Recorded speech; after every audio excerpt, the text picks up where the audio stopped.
Good afternoon.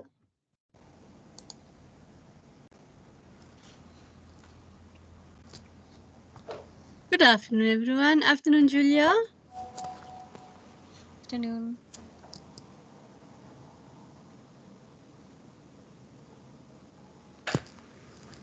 Good afternoon, everybody. Sorry for being a minute late. I was just caught up in another meeting, and there was a possibility that I might not have even been able to make this meeting because of some catastrophe we have on our side. But voila, here I am. All right, so we just give it a few more minutes to allow everybody to log in. Hello, Eugene. Hi, Martin. See, our one speaker has already joined us as well.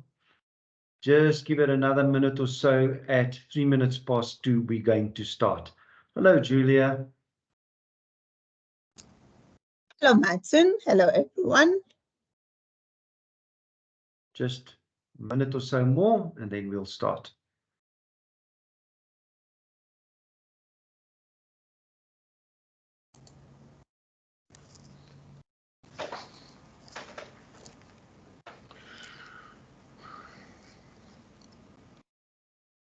While we're waiting for the others to log in, there's another minute or so before we're going to start.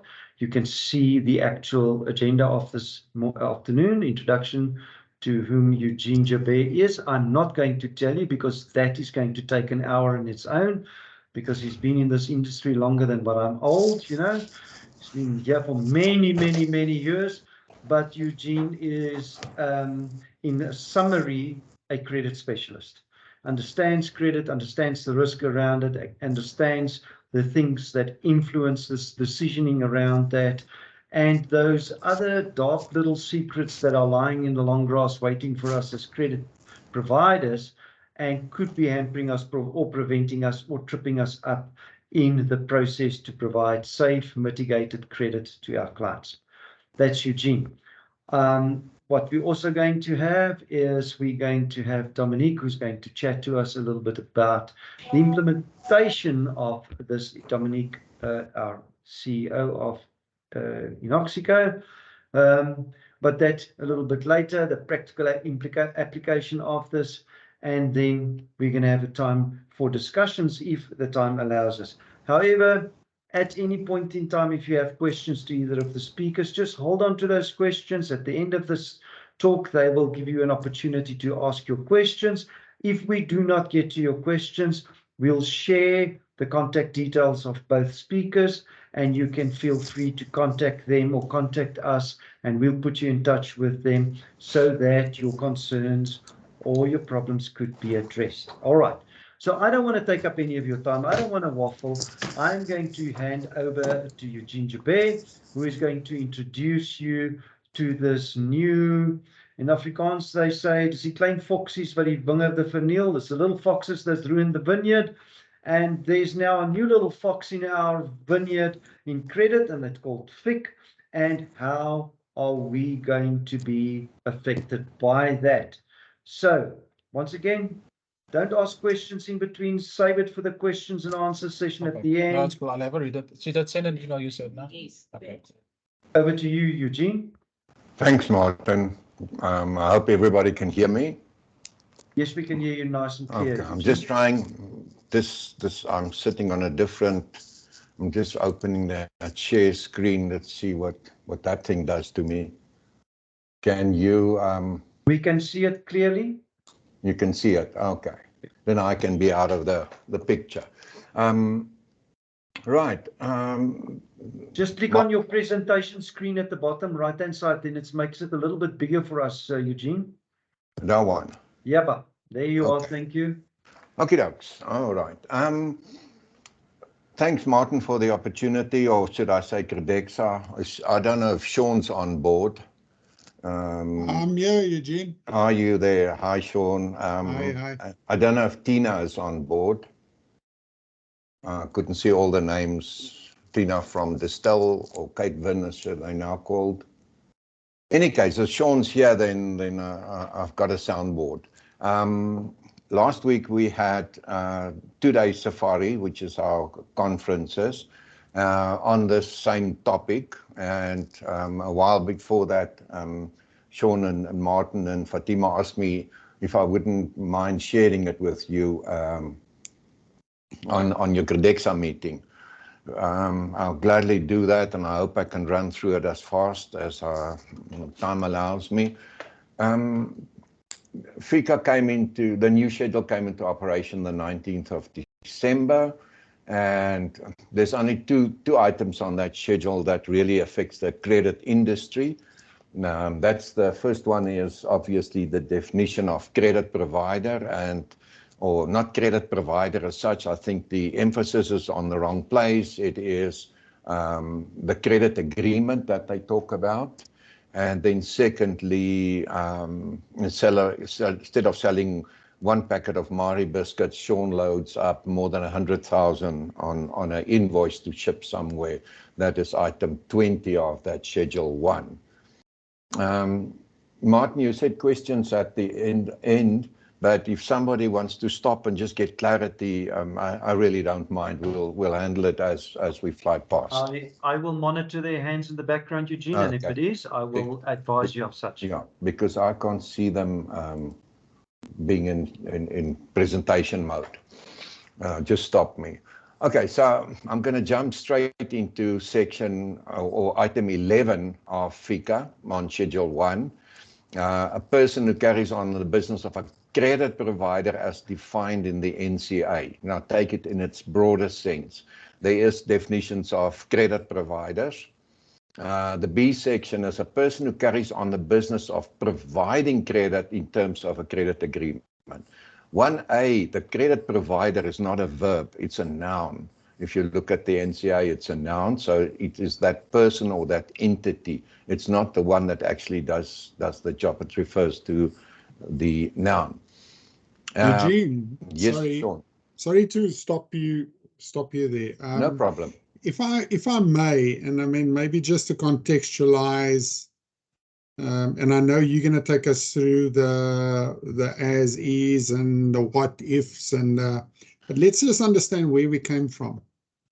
So if I see managers, it's a financial intelligence organization in South Africa, and as its basis looks at transactions that could be fraudulent. I mean, and I'm just trying to put this in layman's terms, and it regulates any suspicious transactions that could have sinister motives or fund sinister activities out there. Yeah, I think I've just put the screen up for you. Yeah. Now, previously, this was in the realm of financial institutions and people like I mean, AVI or National Brands or Cyro or I&J weren't required to register with FIC. There was a requirement to report any suspicious transaction. Now, on the back, and I'm sure a lot of people know about the potential grey listing of SA. Which is Government today. deemed it necessary to jump. Sorry, Eugene? That's today, the 20.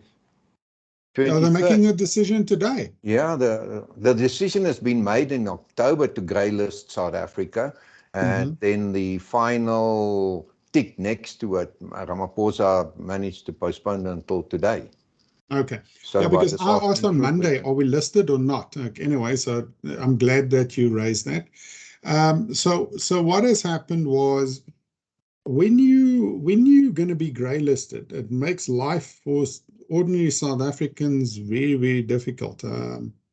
Just as an investment country, I mean, you would find that foreign investment wouldn't happen because overseas companies are kind of told you do not invest in a country that's grey listed. So, and that has a whole lot of economic consequences. I mean, I think, Eugene, what was the number in Pakistan that they lost just on a grey listing? 600 million USD. Yeah. 600 million USD. That economy took a haircut on because they were grey listed. Now, I mean, if we have another negative growth cycle, then we're technically in a recession, and I don't think we're going to miss that one. Debt, as we know it, becomes very expensive, and ultimately people are going to suffer. So there's a lot that the South African government wants to do to prevent that happening. I don't think they're going to miss this one. This one is going to happen. But I think going forward is to get off that list, they're going to have to tighten up on legislation and the way transactions flow within the South African economy. And that's where this piece of legislation came about. Yeah, I think there's Sorry, yeah?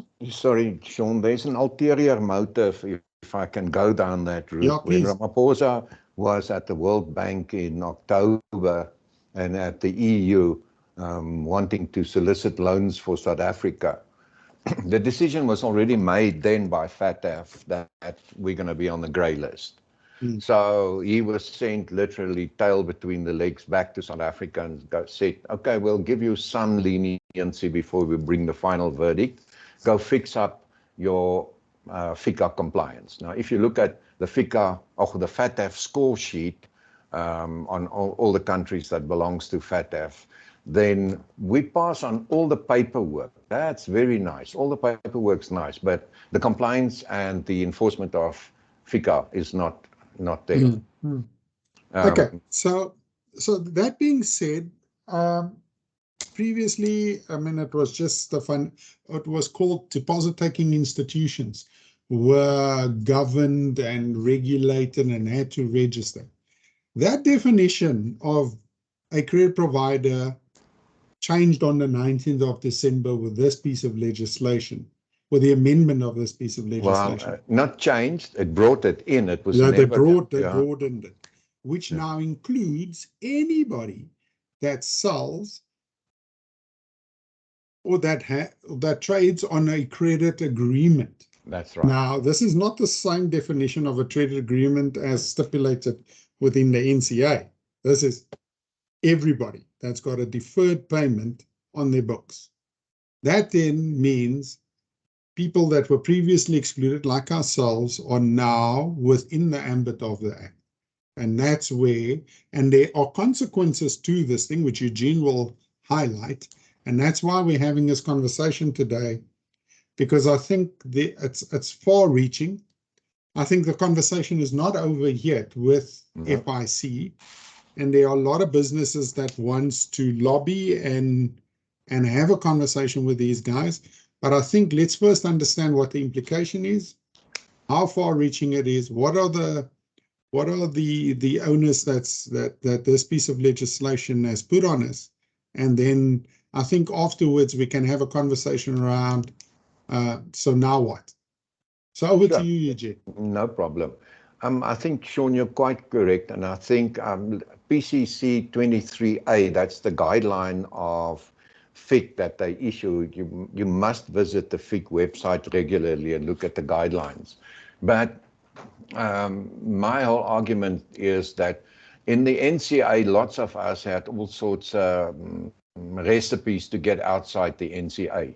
Those guys dealing with businesses above 1 million rand threshold asset value or turnover, which basically includes all your B2B guys, had an easy out, which was 11B, they a person who carries on the business of credit provider, but are excluded from the NCA. Those exclusions is the threshold exclusions. So it was easy if you stick to your guns, do business with another business of a reasonable size above 1 million rand turnover, and your contract can be whatever you choose your contract must be. And you're outside the NCA and you don't have to register. There are some smaller SMMEs that buy from you, so those agreements might fall under the NCA, which is 11A. So when FICA came along, they said, we look at money laundering risks and terrorist fighting activities and prevarication activities. So let's drag everybody in. So they take NCA registered people and those who, by way of exemption, didn't have to register with the NCA and drag them all on to item 11 on Schedule 1, saying You've got credit agreements in your hand, you're all in. Okay, I don't do credit agreements, I do cash only. And once the cash is in the bank and cleared, then I would send my 200,000 Rand load of trees or sugar or tinned food or whatever I sell or bottles of wine, and I ship it to some country because my credit risk is gone, they've paid me and the money is cleared. So they dragged in item 20, which says if that invoice, I read invoice, they talk about higher value goods means any item that is valued in that business at 100,000 K or more. The verdict is not out on that yet, as Sean also alluded to. We'll have another discussion with FIC, but it was clear from the interpretations on the FIC webinar that I attended, they're going to look at that invoice and see if the total cash that was paid is more than 100,000 for that invoice. So make it simple. The guy who sells golf carts in his pro shop at 101,000 Rand a golf cart, he's in, irrespective. And as they say, when the payment is made in a single operation or in more than one operation that appears to be linked. And at the top in yellow is highlighted in respect of any transaction. So now they don't care if it's a credit transaction, a cash transaction, a swap transaction, doesn't matter. The underlying transaction is irrelevant. It's the value of that invoice if it's more than 100,000. So income's your jewelers, income's, name it, anybody, all your motor dealers. How many cars move hands in South Africa in a year? 1 million. So how many of those cars are below 100,000 in value? Probably 1%, I don't know. So you can just imagine all your motor dealers now having to register as accountable institutions. Attorneys stay accountable institutions, estate agents stay accountable institutions. And lo and behold, I'm a bank. I'm regulated by the Reserve Bank. I was an accountable institution before because of my financial products. But now all of a sudden I must register as a credit provider. I'm registered with the NCR in any case, but now that same bank must now register as a credit provider under FICA. So that's the thing that drags credit people into FICA. Any questions on that slide? Can I move on? Right. Eugene, yes, Sean. can we just talk about the 49,999 limit? Okay, your cash threshold limit. Okay, so let's go back to the cash threshold limit. In the past, we had to report transactions above 24,999 Rand and 99 cents. If that transaction is paid in cash, either at your counter in your office or into your bank account or your attorney's trust account. But if it was paid in cash, then you had a reporting obligation to the FIC. So it's merely a cash threshold report that you had to send. That the previous one, the 24,001, also said in aggregate. So if he pays you, just to avoid the threshold, 5,000, 5,000, 5,000, but he supersedes the 24,000 in aggregate, you also had to report that one linked transaction that now broke the 24,900 threshold. They removed that, the aggregate, and they removed the 24,000 and made it 50,000, which is laughable in a B2B environment, because I think most of your payments is in any case larger than 50,000. But lo and behold, that retailer that wants to order from you pays in more than 50,000 into your bank account in cash.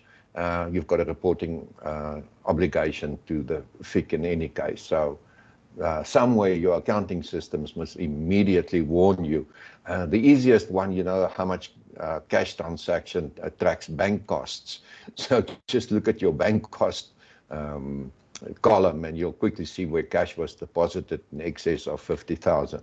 And you've got only 3 days to report.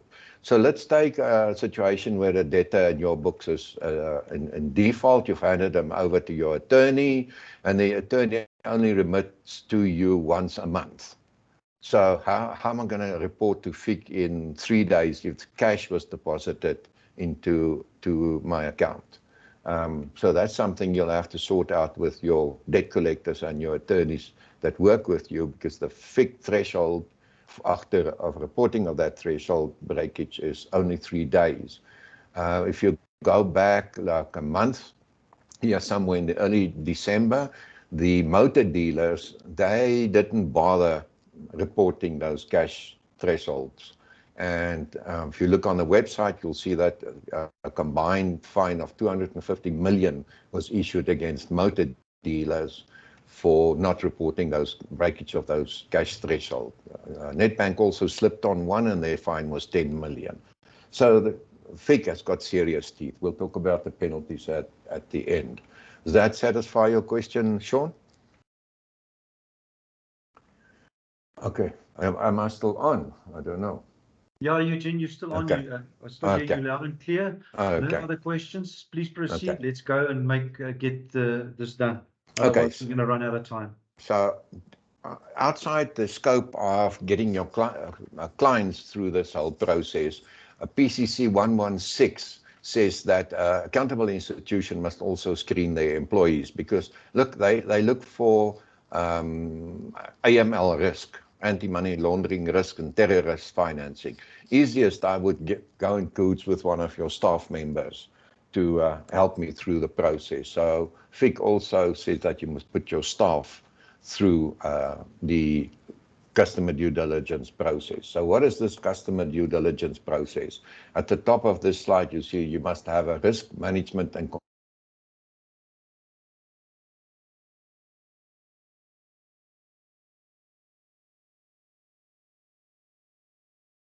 Anybody else frozen on Eugene? Yep, can't hear Yes. anything. Yep. Yeah. Okay. All right, while we wait for him to unfreeze, I'm sure that there's already a few questions that has been boggling around in your mind as to what and how this is going to affect us, and of course what needs to be done to mitigate this risk that we are now staring in the eye. Eugene, back there? Let me phone him on his cell phone quickly. Hold a second.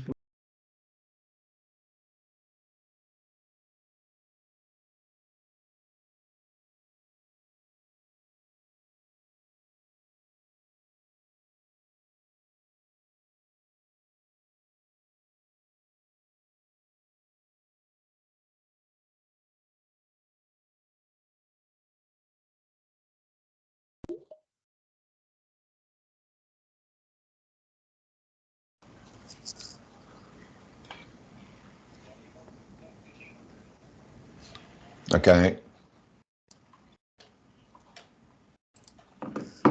Okay, I think I lost you guys around about the risk management compliance program, Martin. Is that right?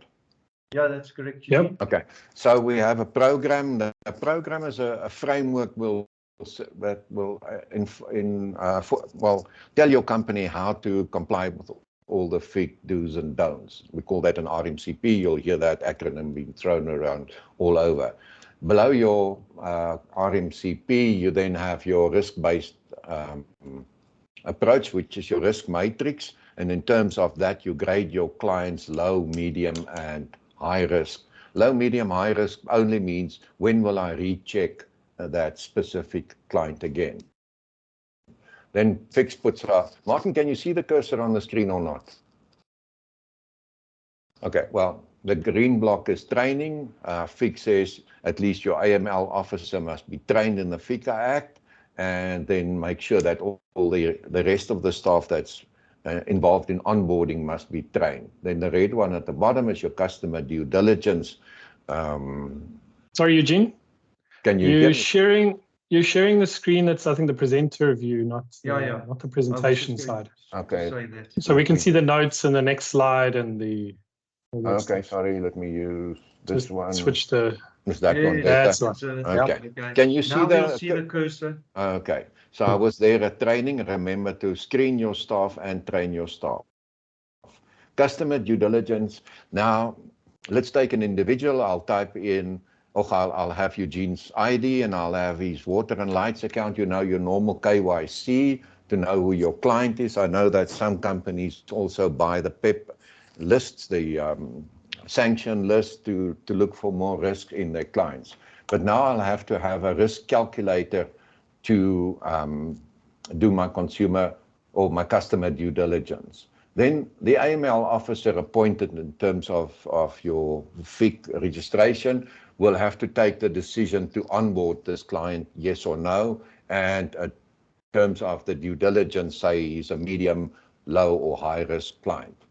Then you must have something in place to do your reporting, and there's a number of reports that the FIC require. If you have a suspicion, you don't have to have grounds under your feet, but you know, Sean pays $5,000 a month and all of a sudden he pays 100,000. And I know for a fact he doesn't have that sort of income. I have a suspicion something's not nice here. So I have to report that as a suspicious transaction to the FIC. And if you report somebody on a suspicion, you may not tell that person that you reported him. You merely send the report to FIC. They look at the detail and they make a decision on their side. You just felt it's a suspicious transaction, or it's unusual that he orders all of a sudden 10 million rands worth of sugar to be shipped into some terrorist country. So you get an unusual report and you get suspicious transaction reports. So all of that must be in place that when you register yourself as an accountable institution. The registration process is free. You just go onto the AML website and you register. To register, you must have a board resolution appointing somebody as your AML officer, and that the board accepted the RMCP that you draft. On the point of RMCPs, we know that there are generic RMCPs floating in the market. Be very careful not to buy one of those. I think if you want to talk to a reliable source about what does an RMCP entails, ask Sean. So as far as I know, you've done your framework, Sean. You're just busy with your risk matrices. There is no such a thing as a generic RMCP. I'll give you an example. Two attorneys share the same client. Both of them are accountable institutions. The client for both of them is a terrorist. So I do property transactions, classified as a high risk, and a terrorist wanting to do a property transaction, high risk.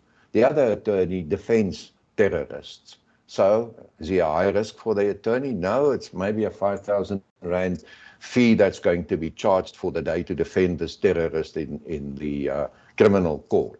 It's not a big AML or a transaction that can attract AML. So this one attorney will mark that guy as a low risk and his service is a low risk, while the other guy will say, oh, terrorist property transaction, 5 million rand high risk. So it's just an example to tell you that there is no such a thing as a generic RMCP. That's what kind of business you do, where do you do that business, how do you interact with your clients, and what is the risk of your product. So if we just look, I think Sean did the first part of this, it's looking at money laundering, terrorist financing, and proliferation financing. That's threats and vulnerabilities that put your business at risk of being abused when you should facilitate money laundering. Quick example, I've got an account with PG Bison, and my account sits in debit of say 5,000 rand, and I make a payment into that account of 1 million, and I phone the people at Bison and I said, yo, I made a big mistake, I paid 1 million rand in, it was the wrong account, can you please refund me? So I've just washed 1 million rand through PG Bison's account. That's what FIC is all about. How do you know where that million came from? If FIC traps me with 1 million rand, I said, no, man, it's clean money. It's PG Bison that refunded my credit on my account.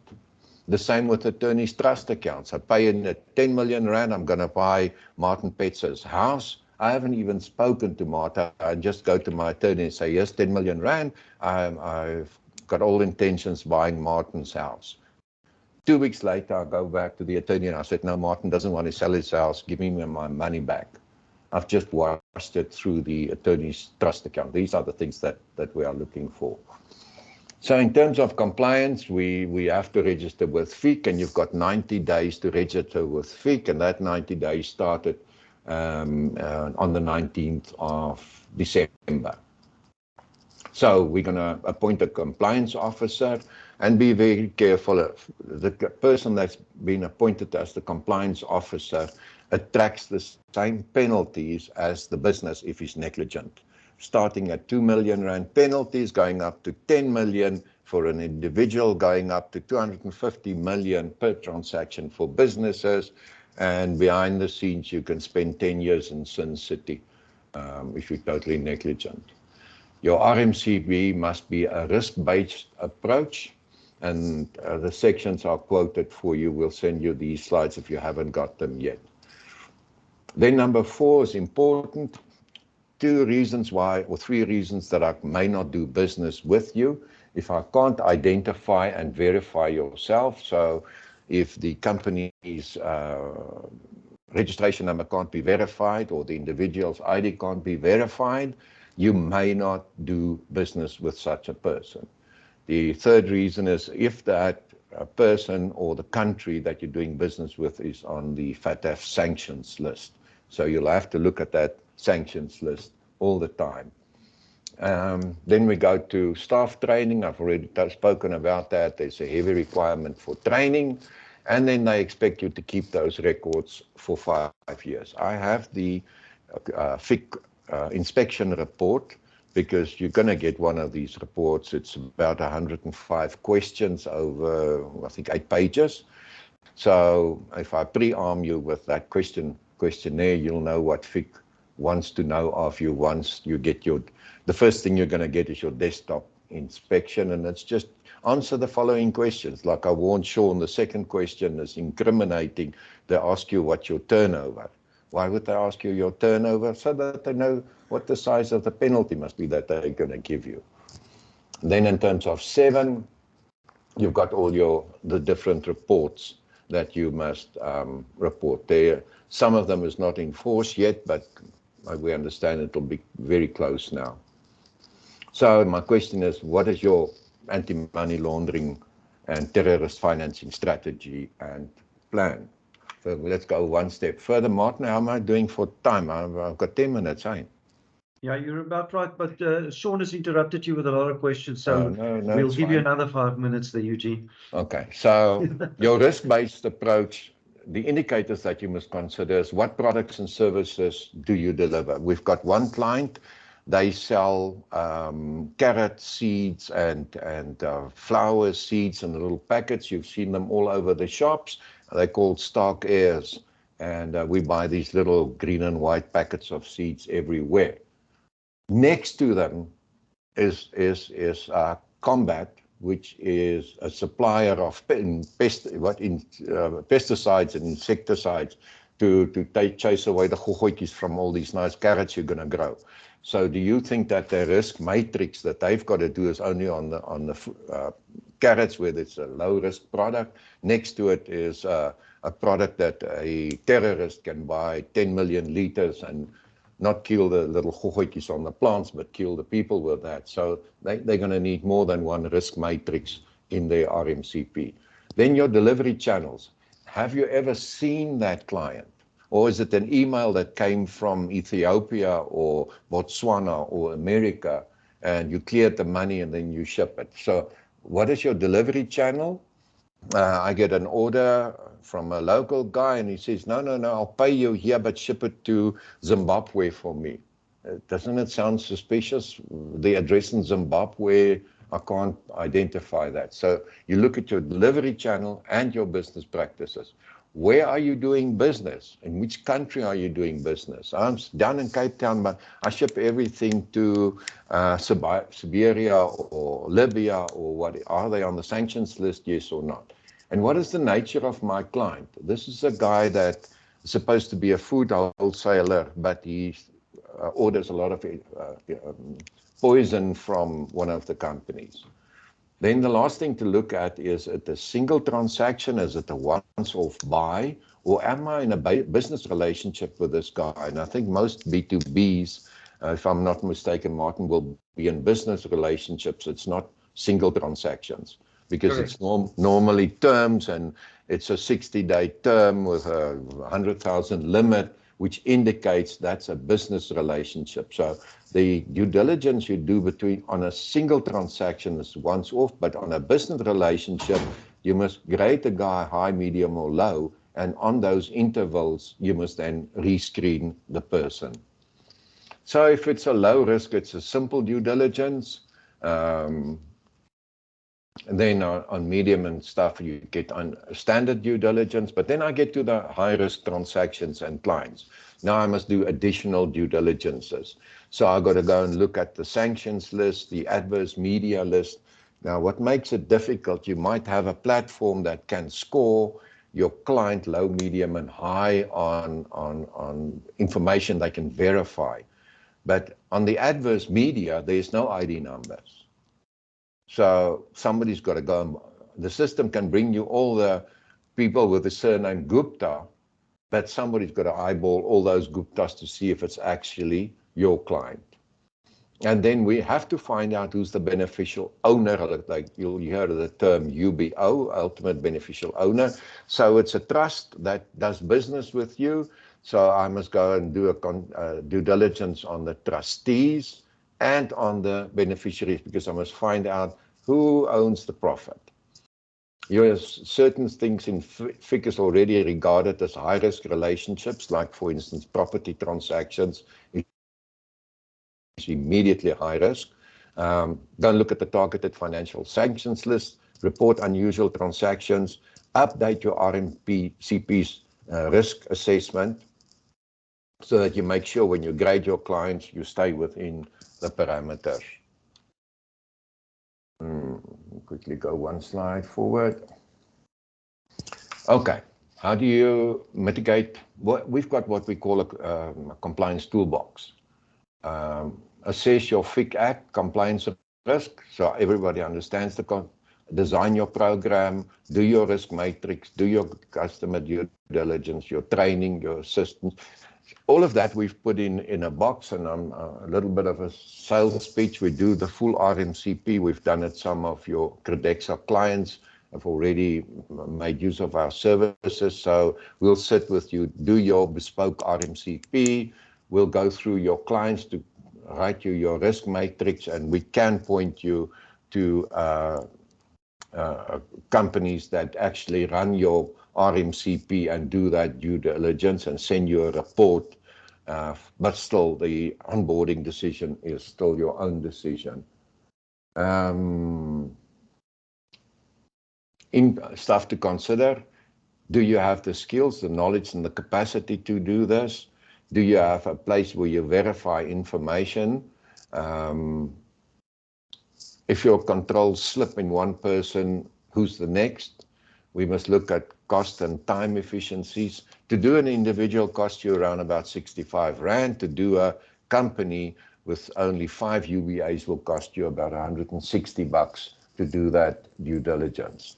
FIC makes provision that you can outsource some of your FIC obligations, but you cannot outsource the decision to onboard or not onboard a client.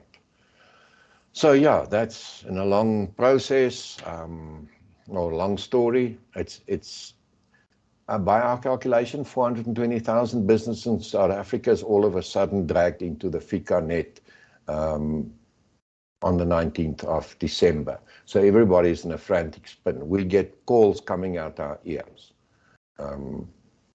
to assist the people. I know a lot of your companies have got the resources and you can do it on your own. And I'm very thankful that that can happen, but don't wait. Eugene, thank you so much. I think we've got one question. Let me just see who the person is, because I can't see. Walter? Hello, everybody. Okay, Eugene, a quick question from our side. Sure.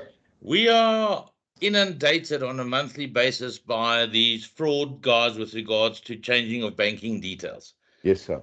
And now we've had 2 idiots this year, excuse my French, this month that landed up paying money into a fraudulent bank account. I know there was that court case against ENS with regard to the That's right. conveyancing payment. It's on My appeal now. Yeah, my question is, we've been considering suing the banks because these fraudulent bank accounts that are being opened are naturally not being FICA'd correctly. So, in other words, if you look at the ABSAs and the Standard Banks and the FNB that are allowing these fraudulent banks to, or these banks to open fraudulent bank accounts, the onus at the end of the day is surely for them to make sure their FICA is correct. So we've been considering joining with one of our clients and actually suing the bank for the amount of money that was lost. Do you think, in your opinion, that it's worthwhile, or do you think we're fighting a losing battle? It depends on how that fraud took place. Number one, my advice will be wait for the ENS appeal. Let's see what happens there, because that judge verdict might be overturned and sent into a different direction. But if the fraudster got hold of an email where you disclosed your bank account to somebody and they jippoed that bank account number, you can't hold the bank responsible for a fraudster changing a bank number on your private correspondence with your client. So, Walter, I'm hesitant to answer you because I haven't got enough details. But if it was the fraudster who gave your client a different number to pay into, surely the bank wasn't party to that. That's between the fraudster and your email that they hijacked. So I'll tell you what we found, Eugene, is that the bank accounts are being opened in the name of Growth Point Management Pty Limited or Growth Point Properties Pty Limited. So it's companies that don't exist. Yeah, but they copied your name and your sort of logo stuff. So they intercept the mails, they change the banking details, etc. I know we've learned our lesson on the PDF, but the bank account itself is open in the name of Growth Point something. There is no such company.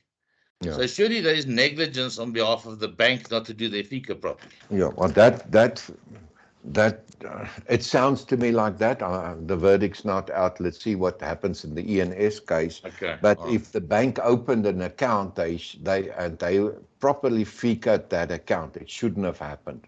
I agree. Yeah. So yeah, but it's not legal advice. It's just my opinion. No, sure. We'll keep you guys updated as to our strategy regarding that.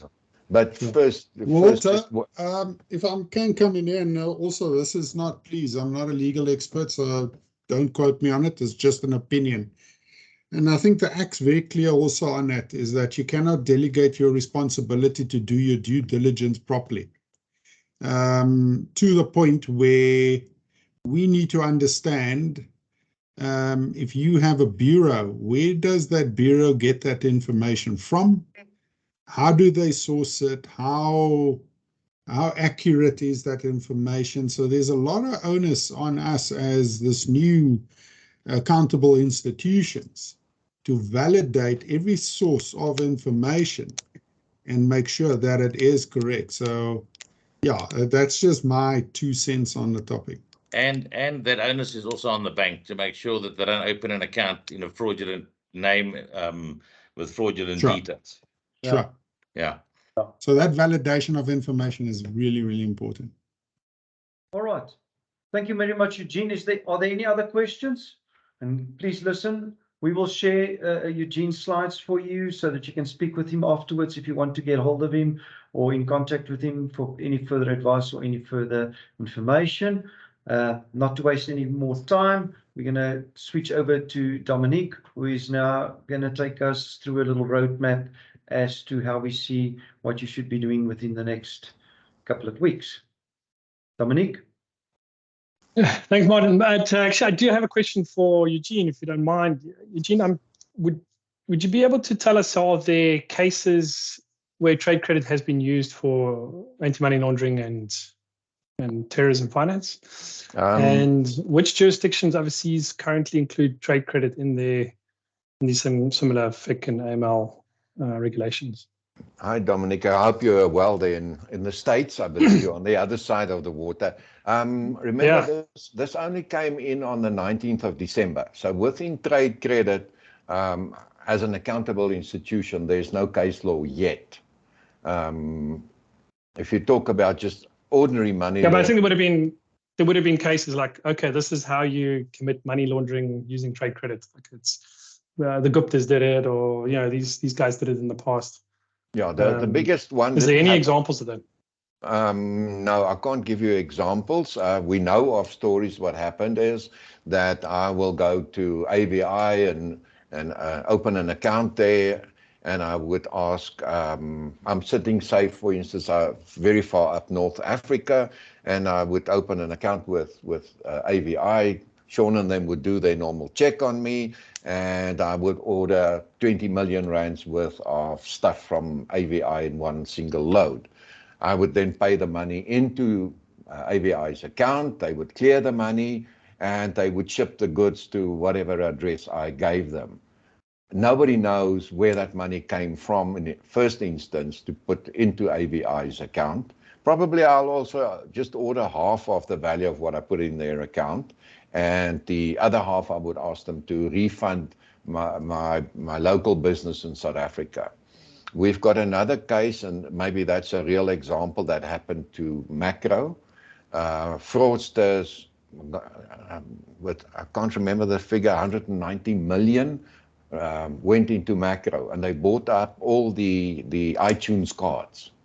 It was R1 billion. Or R1 billion. Yeah, it was some phenomenal. They cleaned out Macro, bought up all their iTunes cards. Paid Macro, nice cash sale, all of their stores were sold out that day, all the iTunes cards were sold out. What did the fraudsters do? They mailed that barcode of that iTunes card to their friends in China, and they unsell the barcode because you don't need the physical card, you only need the barcode.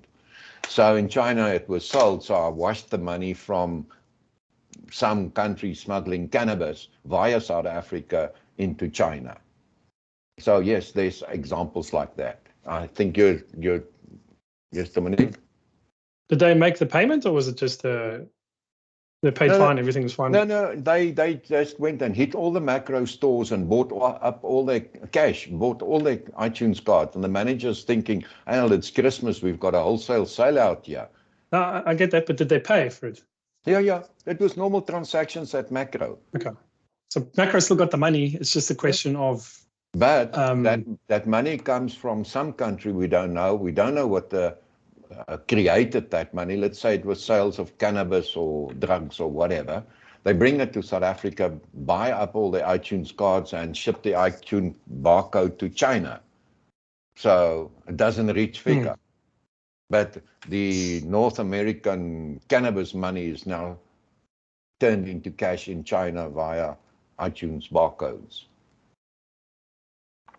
Okay, it's a good segue. I think just what I wanted to, because I think we've been asked for, let's say, an opinion around this, because there is certainly, I think, elements of the Act that are not, let's say, not in the best interests of business from our point of view. For trade credit specifically, it's ham-fisted. It's too.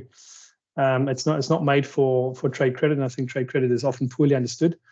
And so some of this is my view, certainly. I think that the Act, including in such broad strokes, anybody who offers any kind of credit agreement or deferred payment makes it a very expensive and very, it's a very poor tool to manage these risks. I don't think those risks exist in 99% of the cases, and it's going to make increase the burden of cost on small businesses for this kind of regulation, which maybe businesses like AVI can stomach, but most of them who are now going to be included in this are not going to be protected.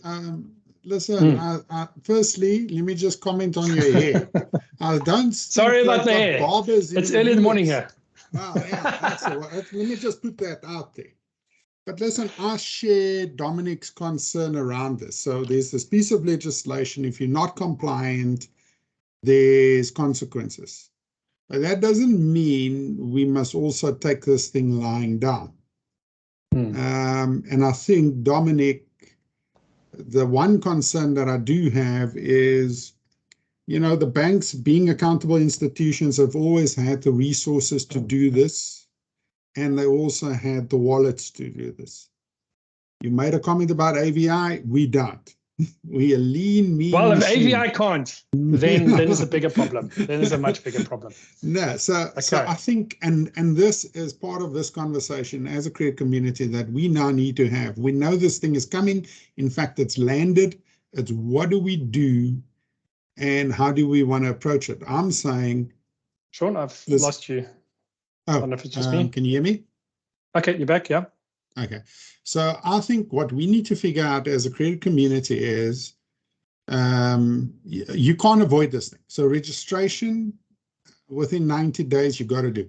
It's about the enforcement and the compliance after registration that I think we need to figure out. I've got a view. I'm not going to share my view. But yeah, I think everybody will have to figure this one out for themselves. Yeah, I think so. I'm happy for ICE as an Oxyco and myself personally to, I think, be a bit more bold in the view.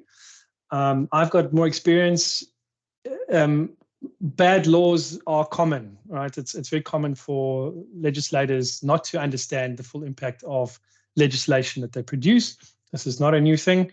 And especially in cases where legislation is rushed, as it has been with this new FIC update, there will be things which they were unforeseen unforeseen effects that are going to come out through the wash, and it may have to require a court process or some other legislative process to amend the FIC back to something more reasonable. I think very few people really understand trade credit. It is a very, very important driver of economic growth in the country. It is broad. It is all over the place. So many businesses are involved with it, and any legislation that negatively affects that has a very bad effect on the economy.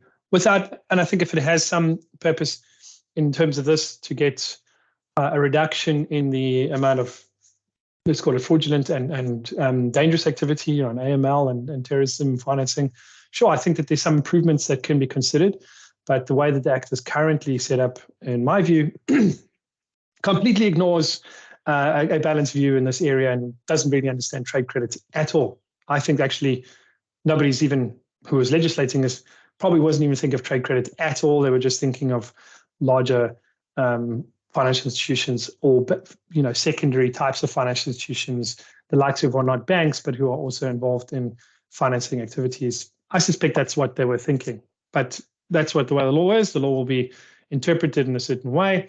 And I think part of the discussion has been going on as well. It's so broad right now, it does seem to include anybody who extends any level of trade credit. And I think that part of the reason for putting together a position paper is also for us as a trade credit community to, firstly, what do we think the law actually says, and then how will that impact us, and then what do we think would be a better approach? Having a position paper is not a legal opinion. It's really just to come to some kind of agreement from the people who are involved in this, that this is the way we see it, this is the way the impacts are, and then it will allow individual parties, I think, to make a decision. And if it ever had to go to court with some business, maybe we would, as a community, be able to provide some expert opinion, and that expert opinion could be contained in a position paper. There's been a similar process around POPIA.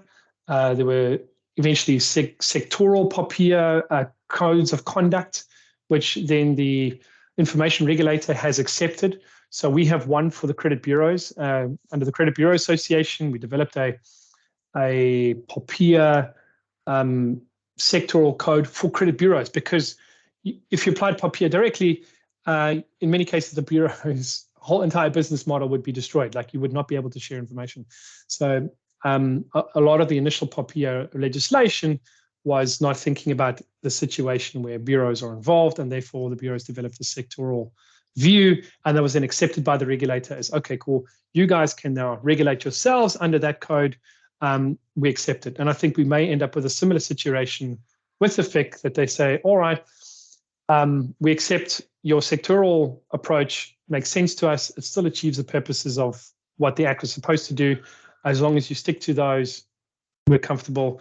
We can gazette it and make that an acceptable code of conduct for people in the trade credit space. That's what I think would be the ideal. that we don't have to go to court and that there are companies that then have to be fined before there is an adjustment. Okay, so that's I think what I would like to achieve with a position paper.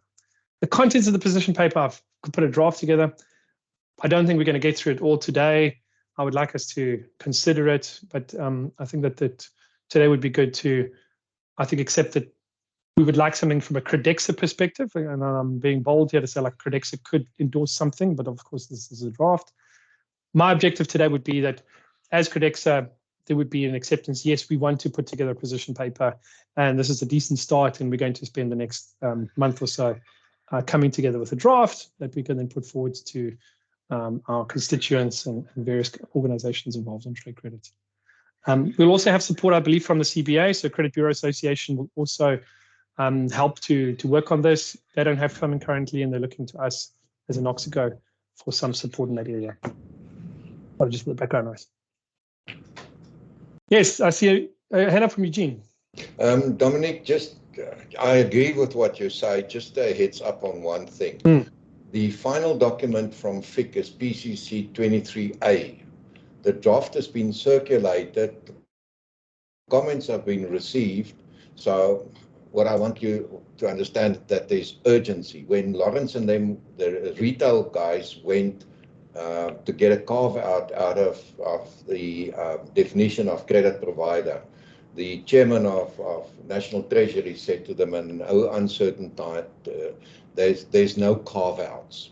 So if you want to put a position paper in like yesterday is not fast enough. That PCC 23 comes out, we sunk.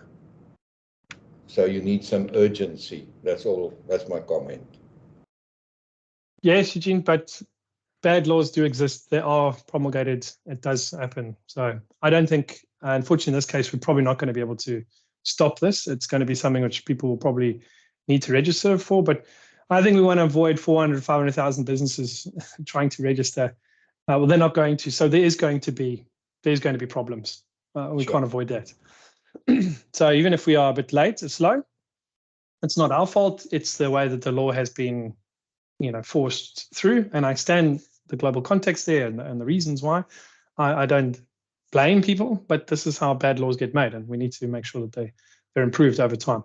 And there is lots of precedent for this. So we're not in a situation here where we should be putting people at any sort of legal liability. Popia is a good example. The first Popia laws came out, and they tried to implement them, and obviously they had to go a few rounds before we had the sectoral codes. Okay, so I think that's a very good point.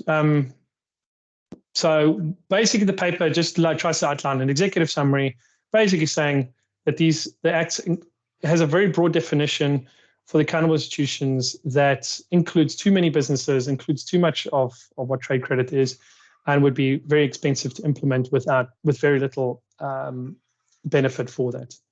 So what we propose, just give me 1 second. I'm going to deal with some.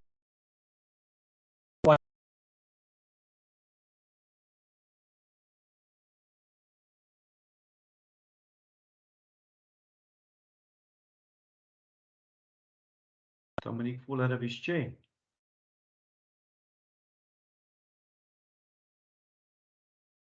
Hello. That's what my Everyone else still out there? Oh, there he's back. He didn't fall out of his chair. Apologies, I've got some screaming kids, but anyway, it's been sorted out now. Okay, so with available time, I don't know if we want to go through all of it. I'm not going to read through all of it, but I think that the purpose, the way I see it, and by the way, Oxigo has a lot of experience in doing UBOs and PEP checks and AML checks, and we've been doing this for a long time. We do it another part of our business where we've been doing supplier risk checks and third-party risk management that we've been doing for a long time, so we know the costs. Yes, you can do a check for 150, 160 Rand, but in most cases, you're going to have to do these UBOs, which go levels and levels and levels up. It ends up costing a lot of money, a lot of time.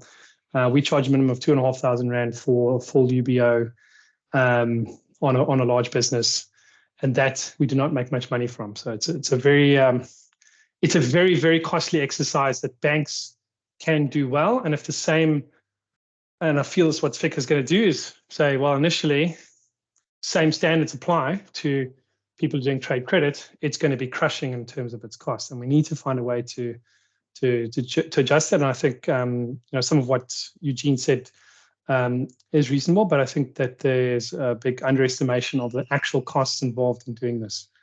It's a very, very, very expensive process. So what we want to do is propose that who falls under the Act needs to be adjusted, and what types of checks need to be done needs to have some reasonable adjustment as well. Cannot be in the same way that the banks apply it, because it will then be prohibitively expensive. That's more or less the outline of the proposal for a position paper. Maybe stop there and take some questions first. What do you guys think of the overall setup? Dom, just from my side, I think it's good. I think we need to abide by legislation in this country. So I think my position, and I can only speak for AVI, is that we will register. Now, that registration process in itself is going to be a beast, because I've got subsidiaries. I've got AVI is a holding company. Every single business has to register. We need to identify those responsible individuals within those businesses. We've got to get that through. The RMCP we've developed, and it's not a bad thing to develop an RMCP, because it forces you to go look at your risk within your businesses and within your customers and the likes, and I mean, probably relook your vetting process. But that's got to get board approval. I can't see the board saying no. That then says to us, listen, go register. Now it's about, okay, these thresholds and this is what I need to get my head around, the requirements of being compliant. And I do think that's where a position paper helps, because you could lobby FIC and say to them, listen, guys, yeah, we good corporate citizens, we registered, but this is not doable for anybody in South Africa. Now, I mean, if you think about a Build It or a Builders Warehouse, maybe not Builders Warehouse, but a Build It, which is franchise owned, that sells on cash to everybody out there. I mean, how are they going to do this thing? I mean, it doesn't make sense. So I do think, and I mean, and that's just my position on this.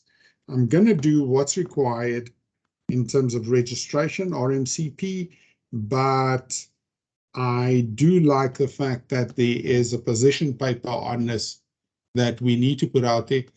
I mean, if I see my turn around and say, have you guys lost your mind? Thou shall, and you will do this, but it's not for a lack of pushing back. Just my position.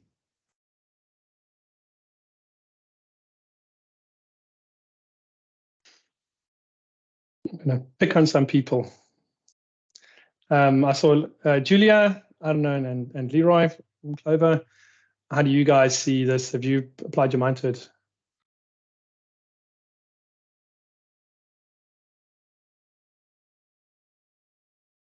Why me? Because you like to talk.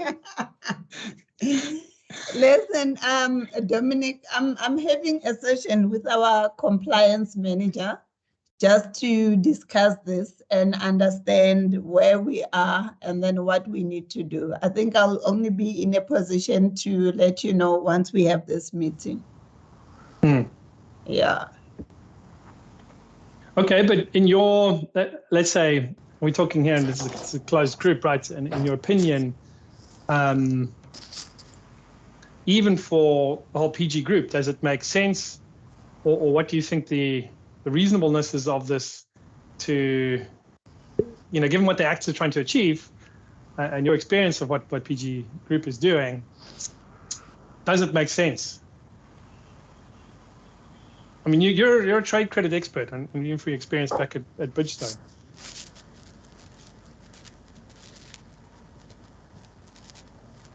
Let me think about it. No, I don't think we're asking for legal opinions here, but I'm saying like flat out for Noxico, for example, we offer services. Obviously, we have deferred payments, and these can be big amounts every month. We have some clients that pay us 200,000 Rand a month. I'm going to be like, having to check, and these will be you guys, all of your shareholders going and doing UBOs on all of them. And then, so how UBO works is any shareholder above 25%, you have to go and do a UBO on that shareholder until you get to warm bodies. And you have to go get ID documents of all of them. Then and if any of there's another business which owns more than 25%, you have to go to UBO on that business. And we do this. You go 7, 8 layers above until you're in the Cayman Islands and British Virgin Islands, and you're now trying to get documents from those places. It takes you 3 or 4 months to UBO these companies because there's just so many layers of ownership before you get to the final thing. This is what you're going to have to do for the big guys. It takes months. And for what purpose? Like can I launder money through PG Bison? Like you're my customer. I just don't see it. I just don't see that the risk of that happening is extremely low in trade credit. And that's kind of what I want to make sure I'm not crazy and we're not crazy as an Oxico and as members of Credexa. We're saying, like, guys, this doesn't, like, we're so far from making sense here that you can commit these things through there. Or there's other checks we can do, which would be like we already have. If a huge cash payment gets made, sure, you have to go and report that. But generally, for a company like an Oxico to be doing UBOs on all customers is incredibly expensive for us and has no real value in terms of its AML and terrorist financing prevention. My experience also overseas, this is not applied in any other country across the world on trade credit. Nobody ever does a UBO check on trade credit. And I have, in the US, which is a country which is obviously fanatical about financing of terrorists, it is not even discussed ever at any conference that I've been to. And I know about all the checks they do. It is not done at all and is not even in discussion. They talk a lot about protection of information, so privacy laws and so forth are a big topic. But this type of financial crime prevention doesn't happen at all. So I also think that that's another reason why trade credit is not what people have been thinking about and should not form part of even if we did not change this, it would have no effect on whether South Africa was grey listed or not, because it's not what is expected globally in terms of checks and compliance. Okay. Okay, Eugene's got his hand up. You're going to disagree, Eugene? No, Dominic, sorry, but you know what I miss in your position paper? Start off with a definition of a credit agreement, because if you can circumvent the definition of credit agreement as per the NCA, okay, then you're totally outside FICA. So just don't attack the thresholds. But the challenge there is our clients, even if they don't have a credit agreement in place, most of them should, for collection purposes, it would weaken your collection argument in court to say, I don't have a credit agreement in place. So I think that's a tricky one. Yeah, but is it a credit agreement as per the NCA? The NCA is very specific as to what is a credit agreement. Forget credit provider. I think the crux credit agreement portion. Yeah, that word credit agreement, that's the one that you put on, if I may give my 5 cents, that you start your position paper with. Sure. Well, I think that's a very legal, that's like, if we can get some legal opinion around that would make sense. But I think something you would have to argue in court. I get it, and we can look at it in more detail. I think the position paper is trying to take the point of view, like generally in trade credit, this is different to normal credit, etc., and wouldn't help. So maybe that might be a short-term way to avoid people who are giving trade credit, to fall outside the definition. I think we can look in that, and maybe we can find somebody with the legal opinion around that. But it's still going to be a tricky one. I imagine most people are still going to register even with that technicality, which would have not been tested yet in court. So Okay, but it's a good point.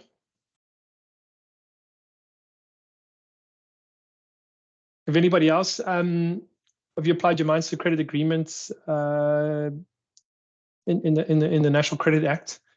Most of you still in your credit agreements meet most of the requirements of that. And Martin, maybe you want to jump in here because you've got a bit of experience, like, well, setting credit A lot agreements. of companies We encourage people to do it. A lot of companies move away from the word application for credit or application to do credit. They start calling it application to do business or application purchase to facilities. Yeah. So they move away from the word contractual agreement, although it is still a contract and you need to have that once you want to engage legally, like you just said just now. But a lot of them, and also they try and get away from these other compliances that is required to get banking information and stuff like that. And I mean, I don't want to pun Trade Shield now, but they'd rather depend on analytics that gives them an outcome that helps them make a decision, and they don't have to involve themselves into gathering information under an credit agreement that drives them into the NCA. And maybe that is the way that people are looking at circumventing certain rules and regulations. Eugene, you've got your hand up. Is it still from just now, or do you want to ask another question? Oh, he's taken it away now. Okay. Julia, you want to add something? Yes, you pop back on the screen.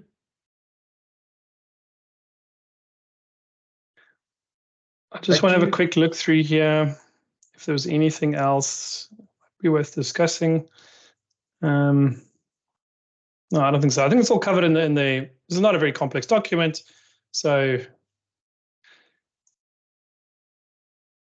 I think where you're going to have complexity. Sorry, Dominic, to interrupt you there. Is when the transaction goes above a certain value, that asset value transactions is going to place a lot of companies under pressure. Why do I say that? You've got the 80-20 scenario where 20% of your clients bring in 80% of your trade value, and that 20% of your clientele is going to be those high risk, high value clients that you need to then investigate. And then if you go into those companies, they might, I mean, I use one of our clients as an example. They have pulled a distribution company that does distribution for them with 800 million. If you go and look at who holds and owns that business, it's a couple of trusts. If you start breaking those trusts down, there are a lot of people with very strange surnames. And then you might say, are they South Africans or are they not? And then where do they come from and who are they? And that's where the complexities are going to come in my view. Yeah, but Martin, I think in those cases, hopefully you're dealing in your book, and these are the few large businesses that deal at that level. You are really only going to be watching 10, 20, 30 of these businesses, which you've now identified as high risk because you've gone into investigation. And I think that that's probably quite reasonable. I think that there is some check that is reasonable. It's a question of where is that line. At the moment, the way that it's written, it's everybody.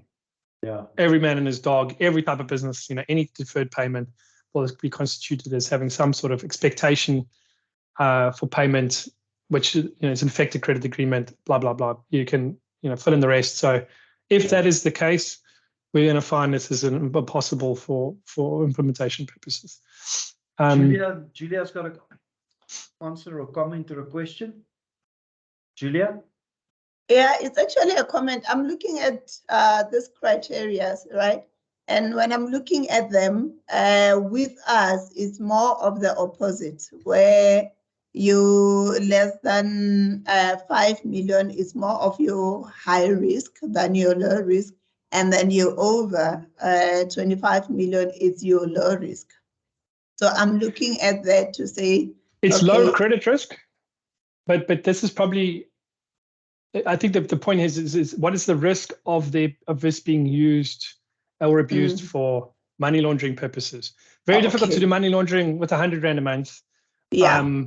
High risk that some employee of yours could collaborate with some employee of a customer of yours to wash some money potentially through a large account.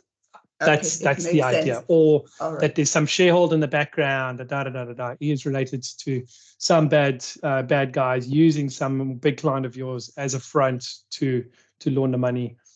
It only makes sense for people to take that risk if they're going to actually get something out of it. And in the trade credit space, there's a lot of 10 million rand accounts, thousands of them. So maybe that's how I kind of feel like at that level, probably reasonable for you to start doing some serious checks. There won't be that many for you to do. It's mostly going to be large companies who can afford to do those kind of checks. Probably is good for you to know to do KYC at that level for those big customers anyway. That would be I do think that that's worthwhile, not only for AML and terrorism purposes, but just generally knowing who you do business with is important. And knowing who's behind them, and that should just be a formal process within your company to do that. Should everybody do this for every certain type of transaction? Like it's I think it's an impossibility, and it's going to end up with people falling foul of the strict reading of those regulations. I also think that regulators love to have a lot of swagger. So once they've got the big stick, they don't want to have a smaller stick. They want the biggest stick possible. So it's probably unlikely that the regulator themselves are going to suggest these improvements. So if it's not going to come from Credexa for trade credit, it probably won't happen. Like it will be a very, very disorganized process where some small companies are going to complain, write some letters, but they're not going to have I think a reasonable expert opinion behind them, and that's I think what I would love to achieve with this position paper is to be able to produce that sort of sectoral view that we can then help any small businesses who find themselves in trouble say like, well, this is the expert view, and then that can maybe go through a court case and then eventually change the regulation, or the FIC changes their mind. I think they're going to be so busy with the usual things, they're not going to have implementation capacity to actually do anything. But nevertheless, we don't want that to be affecting smaller businesses. Okay. Any other questions? I think you guys are scaring a bejesus out of me. But I'd rather know that and not do anything. Because not doing anything in this regard is going to be detrimental. So I do think, we've got to do something. I just don't know what. I think my first part would be to be compliant, and then we'll take it from there. Well, Patron, I think that you guys also got to take a little bit of responsibility. I think that's the big guys who can shoulder some of the burden, I suppose, to say this isn't, we're going to register, but this isn't right. Like this shouldn't apply. I agree with you, and Dom. we are doing this under, to comply with initial things, but we are not going to do it the way that the law wants, and we can have a quick court case about it. I know there's quite a few advocates who would give opinions relatively cheaply on this, and I don't think this would be an expensive matter for anybody to deal with. Probably be quite quick, and I'm pretty sure the courts would throw out very quickly this law, or the application in these cases, and then it would have to go back to Parliament, and they would have to make the adjustments. And this happens all the time. I think that people don't realize like how often parts of laws are struck down in the courts because they don't aren't applied correctly. So this won't be the first time. And even administratively, the government doesn't have the capacity to do it properly, and they're going to make mistakes, and that will also mean unlikely that there will be much penalty paid by anybody in this space, or if any at all. So I think the likelihood of there being big fines levied for like an AVI, my personal opinion is the chances that are extremely, extremely low. But you do have the opportunity here to, I think, do something good for the economy, for other businesses that are in the situation. That's why I think Credexa should stand up, not taking any legal liability, but put in some efforts to make sure that the law gets applied appropriately for other businesses that are affected. I mean, it's a ballsy approach from your side, I must admit, because I mean, you're probably foregoing quite a bit of revenue, and you could be squeezing some serious money out of this thing from people like me. So yeah, I appreciate your stance on this and respect it. Yeah, certainly we make money out of these types of checks. We have it all in place. We can do it, and we do it a lot. But that's it's not a happy business. I can tell you that. It's not a nice offering. It's a very fractious thing because it's always opposed, trying to get these details out of trusts and overseas entities. So now you've got a Dubai-based shareholder who owns 30% of this business. You try and get the documents out of them to do a UBO. Like, it is a hell of a job. We've even had to go and get ministerial approval to go and get documents. That's, it's going to some shake and having them sign to give away the information about a particular company. Now, if they are related to those people or they like them or whatever, you'll never get the data. If they don't like them, they'll give you the data. That's the kind of situations you get involved with. And I don't think that this is appropriate for any type of normal business. Banks, yes. Normal companies, no. It's just too difficult to get right. And you're going to find yourself having to make calls about very, very complex situations and businesses and shareholding structures that you not have the capacity to make the call and do that risk decision. So I don't think that you even know like the implications of this. So I might be able to offer that service. We can, but it's like, what I mean is I have no problem offering that at the moment to the financial services industry. They deal with that kind of legislation all the time. They have internal people who can make the calls. If I brought the same situations to you and your team, you're going to find it very, very difficult to make a call. It's going to waste a lot of your time and be a very, very difficult thing for you to do.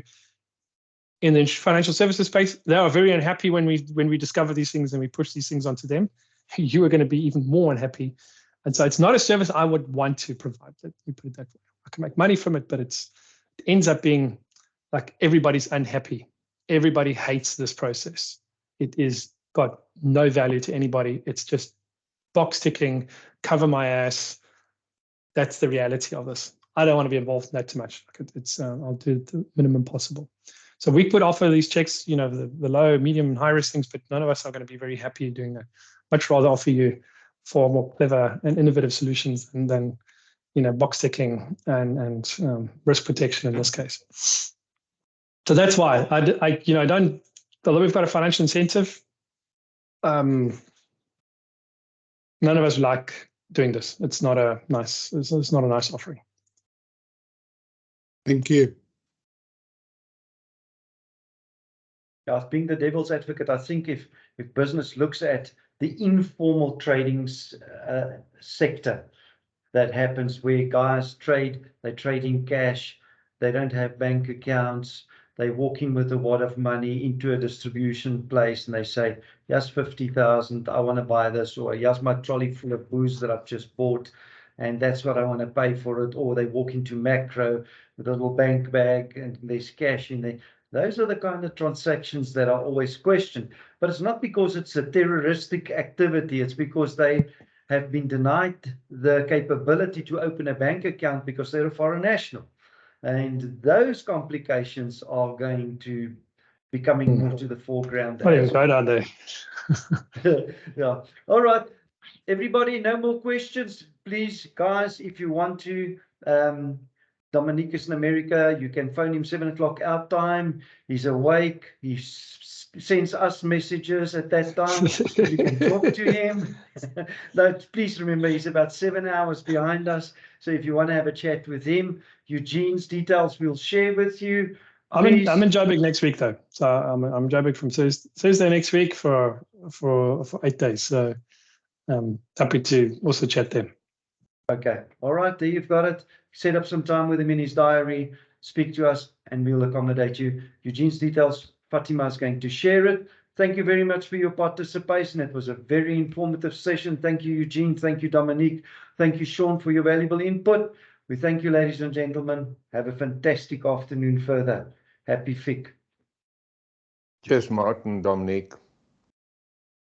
Cheers. Thanks so much, guys. Bye. Have a good day. Guys.